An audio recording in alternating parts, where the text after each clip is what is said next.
আৰু আজিও BBC টিমো আহিছিল উৰিয়াম ঘাটত, আমি সোমাব দিয়া নাই। একেবাৰে ক্লিয়াৰ কথা যে ফৰেষ্টত সোমাব আগত পাৰ্মিশ্যন লাগিব ৱাৰ্ডেনৰ পৰা।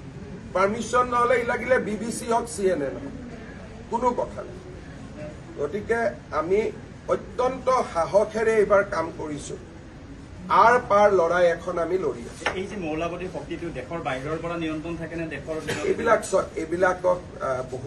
এইবিলাকৰ বিষয়ে আপোনালোক সাংবাদিক পঢ়িব। এইবিলাক এদিনতে উত্তৰ দিব নোৱাৰি। এইবিলাক ডাঙৰ একোখন কিতাপ হয়। গতিকে আপোনালোকে পঢ়িব যে কেনেকে কোনে পইচা পায়, কেনেকে ক'ৰ পৰা আহে, কেনেকে ফাণ্ডিং হয়, USTM কেনেকে আৰম্ভ হৈছিল, তাৰে কেতিয়াবা গোটেই পইচা অহা প্ৰথম আৰম্ভণিটো চাব। তেতিয়া আপোনালোকে দেখিব সেইটো পইচা ক'ৰ পৰা আহিছিল। যেনেকে এজন আমাৰ MPৰ ফুড ফৰ ফাৰ্ম বুলি এটা NGO আছে, সেইটো জৰ্জ চৰেছৰ পইচা দি আৰম্ভ হৈছিল।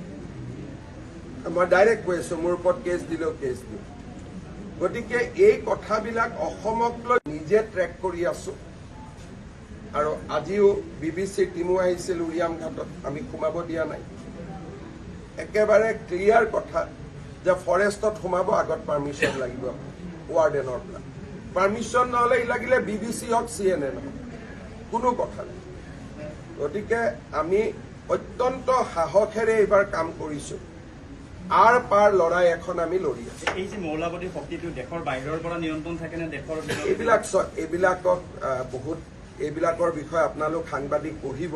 এইবিলাক এদিনতে উত্তৰ দিব নোৱাৰি। এইবিলাক ডাঙৰ একোখন কিতাপ হয়। গতিকে আপোনালোকে পঢ়িব যে কেনেকে কোনে পইচা পায়, কেনেকে ক'ৰ পৰা আহে, কেনেকে ফাণ্ডিং হয়, USTM কেনেকে আৰম্ভ হৈছিল, তাৰে কেতিয়াবা গোটেই পইচা অহা প্ৰথম আৰম্ভণিটো চাব। তেতিয়া আপোনালোকে দেখিব সেইটো পইচা ক'ৰ পৰা আহিছিল। যেনেকে এজন আমাৰ MPৰ ফুড ফৰ ফাৰ্ম বুলি এটা NGO আছে, সেইটো জৰ্জ চৰেছৰ পইচা দি আৰম্ভ হৈছিল। মই ডাইৰেক্ট কৈ আছো, মোৰ ওপৰত কেছ দিলেও কেছ দিওঁ। গতিকে এই কথাবিলাক অসমক লৈ বহুত ৰাজনীতি হৈ আছে। আগতে ময়ো গম নাপাইছিলো, হেল্থ মিনিষ্টাৰ দৌৰি থাকে, ভিতৰত সোমাব পৰা নাছিলো। এতিয়া কেন্দ্ৰীয় চৰকাৰ আৰু আমাৰ মাজত সহযোগিতা বৃদ্ধি হোৱাৰ কাৰণে এই কথাবোৰ আজিকালি আমাৰ নজৰত আহে। আমি তৎকালীনভাৱে ব্যৱস্থা ল'ব পাৰোঁ। নহ'লে ইমান দিন চাপৰৰ সন্মুখততো ডাঙৰ লাইন পাতি গ'ল। ইয়াক ঘৰ দিয়া, তাক মাটি দিয়া, তাক ফৰেষ্টৰ দখল কৰা। BTADৰ ঘটনাৰ সময়ত যিমান মানুহ ওলাই গৈছিল, পৰৱৰ্তী সময়ত তাতকৈ বেছি মানুহ আহি সোমাই থাকিল।